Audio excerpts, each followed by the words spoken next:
6 weather with Christina Shalhoub. Brought to you by the Preserve Sporting Club and Resort.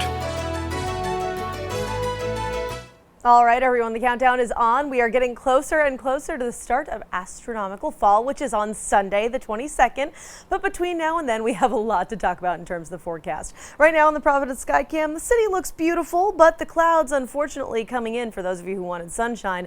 Sunshine's going to be decreasing throughout the day.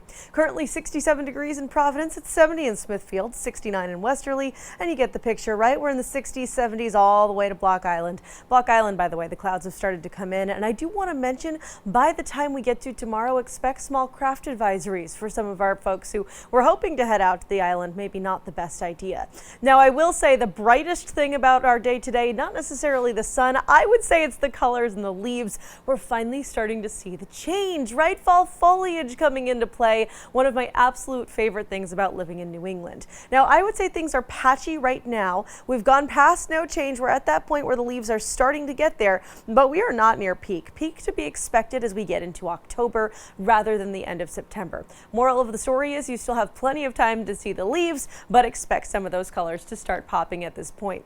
What do we look for when it comes to our foliage factors? Well, one of the things that we've had plenty of are mild days and nice, crisp, cool nights. Those crisp nights are actually really important to get the red in the leaves because of a pigment called, you ready for this word, anthocyanins, something that I've done many a report about and honestly don't have time to talk about in more detail right now. But that's the big picture here. Ample summer rain, we've seen plenty of that, and I've got more on that coming up in just a minute. And we want things to be not too windy so the leaves don't blow off the trees.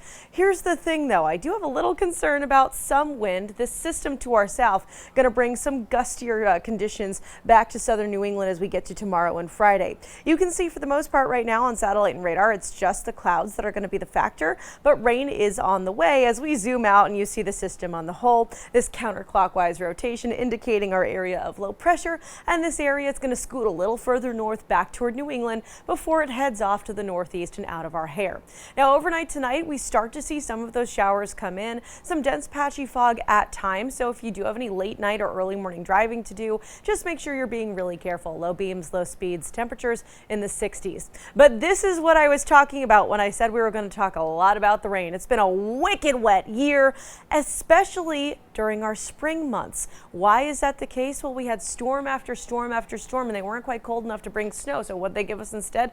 Plenty of rain, and we've seen nearly 50 inches of rainfall this year. We are on track for a record, and to really put things in perspective for you, the 49.28 inches that we've seen, if you want to be really exact about it, that's more than our average yearly precipitation. We've already surpassed that point.